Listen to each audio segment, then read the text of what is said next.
안녕하십니까. 역사킹 김재환입니다. 네, 이번 시간에는 묘청의 난과 서경촌도에 대해서 들려드리도록 하겠습니다. 이 묘청의 난은 사실 이자겸의 난에 이어서 일어난 고려 역사에서 아주 흥미로운 사건입니다. 먼저 묘청이 고려사에 등장하게 되는 배경부터 들려드리도록 하겠습니다.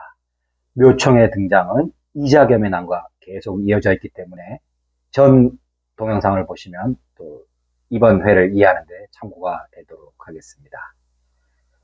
지난 시간에 말씀드린 대로 인종의 외할아버지이자 장인인 이자겸을 제거하고 공신으로 책봉된 척준경. 그런데 이 척준경이 또 다른 권력으로 떠오르면서 왕권을 위협합니다.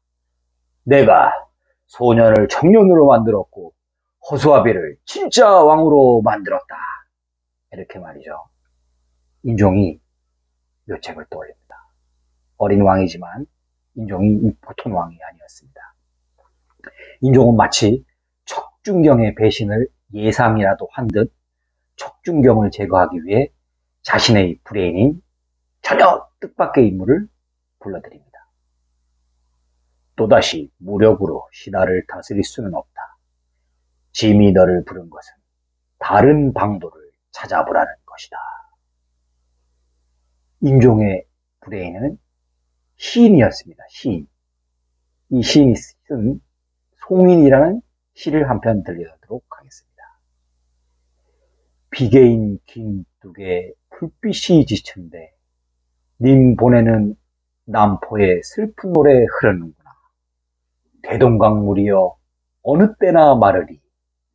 이별의 눈물 해마다 푸른 물결에 더 하여지네.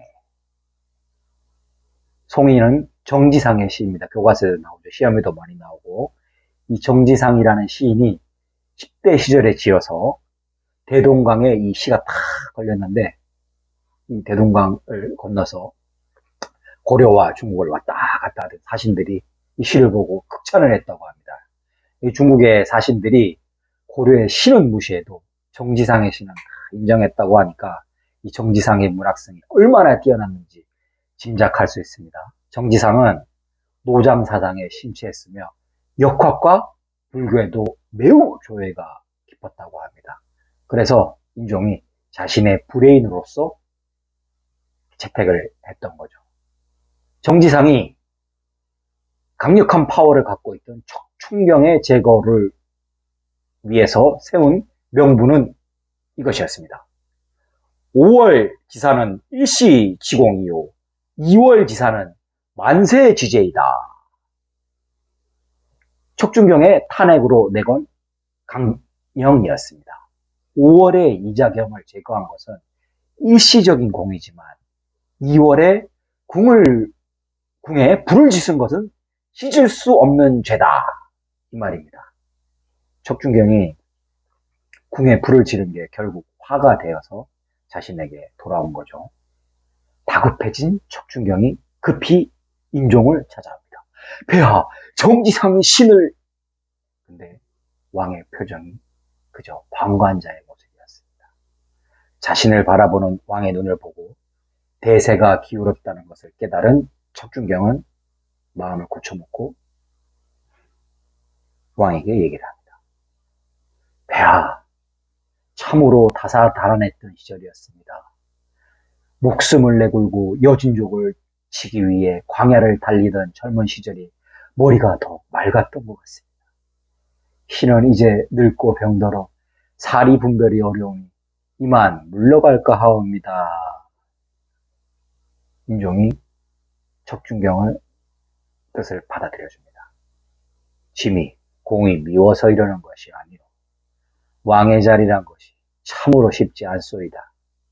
부디 공은 남은 평생 편안하게 보내길 바라오.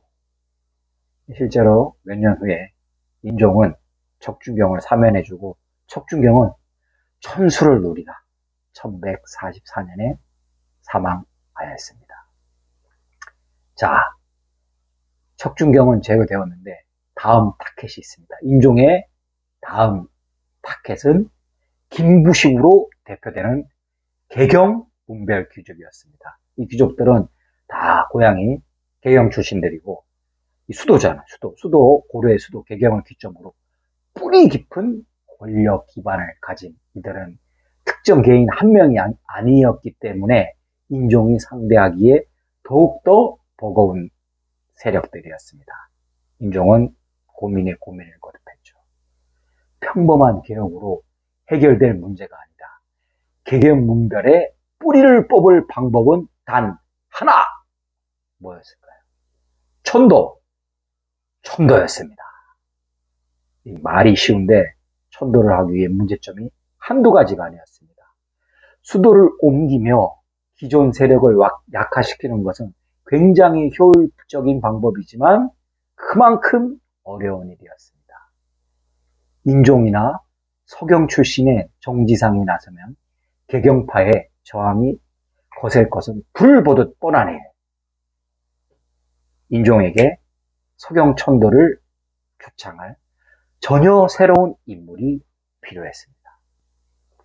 그리고 그 사상이 옳은지 그른지 사상가가 바른 사람인지 아닌지는 중요하지 않았습니다. 인종이 정지상에게 비밀 프로젝트를 맡깁니다. 서경천도를 주도할 적당한 인물을 찾아보거라. 얼마 후 정지상이 보고를 올립니다. 폐하, 적당한 인물을 찾았습니다. 묘청이라는 자인데 풍수지리에 통달한 자이옵니다. 승려 묘청은 고려 역사에 재림이라도 불러도 무방할 정도로 그야말로 느닷없이 나타났습니다. 정지상의 추천이 있었다고 해도 인종의 비호 없이 묘청의 승승장구는 불가능한 일이었습니다. 자, 드디어 묘청이 서경천도를 주창하고 나타납니다.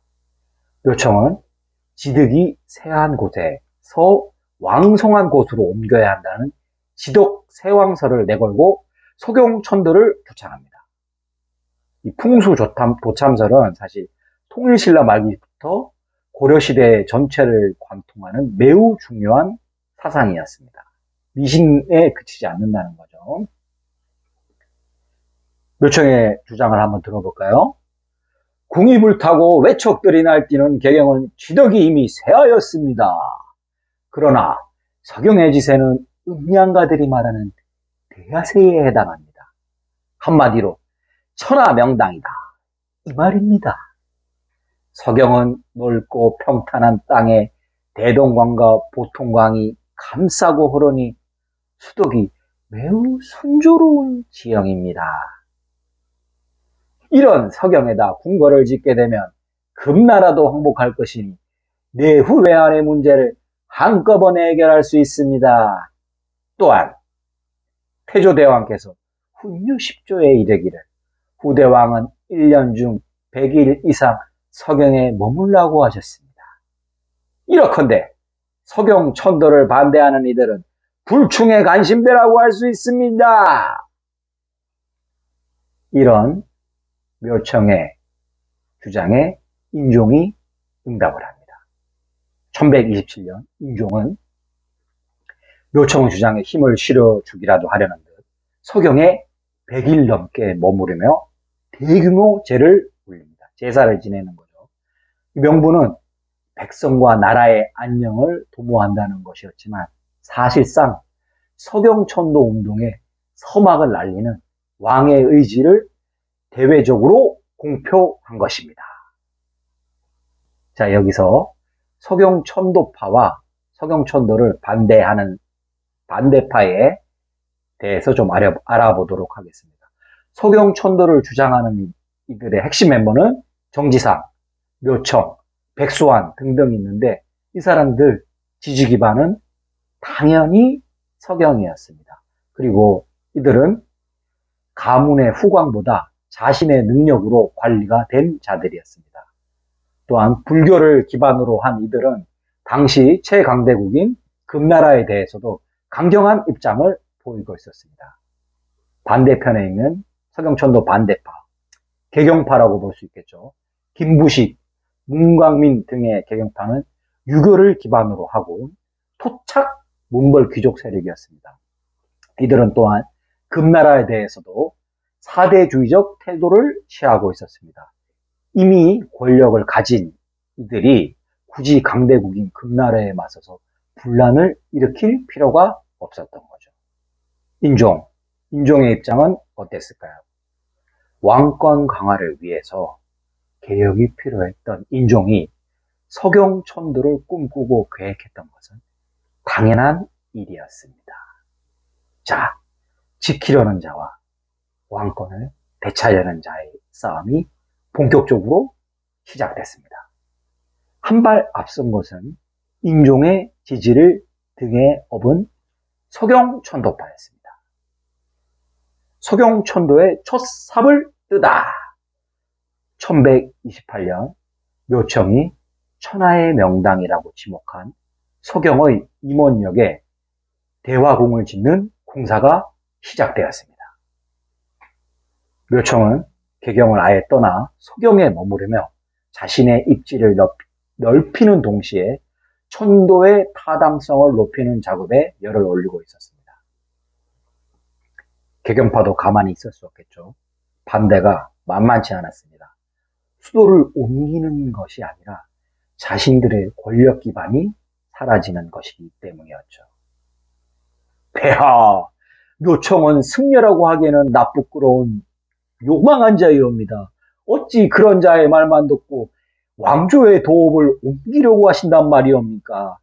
태조대왕께서 세운 이 나라는 폐하 한 분의 나라가 아니옵니다. 오호, 공은 짐에게 간언을 하는 것이냐, 겁박을 하는 것이냐. 짐도 도읍의 천도를 결코 가벼이 여기지 않고 오직 백성과 나라의 부흥만을 생각하고 있다. 허나 태조대왕의 훈호 10조를 받들어 서경에 머물며 그 추이를 지켜볼 것이다. 인종도 물러서지 않았습니다. 당시 분위기는 서경으로의 천도는 시간이 걸릴 뿐이지 마침내 이루어질 듯한 분위기 속에서 몇 년의 시간이 흐릅니다. 그리고 1132년 다시 반전이 일어납니다. 과연 인종과 묘청은 서경으로 천도를 할 수 있었을까요? 반전의 반전을 거듭하며 묘청의 난까지 이어지는 역사 이야기는 다음 영상에서 들려드리도록 하겠습니다. 안녕.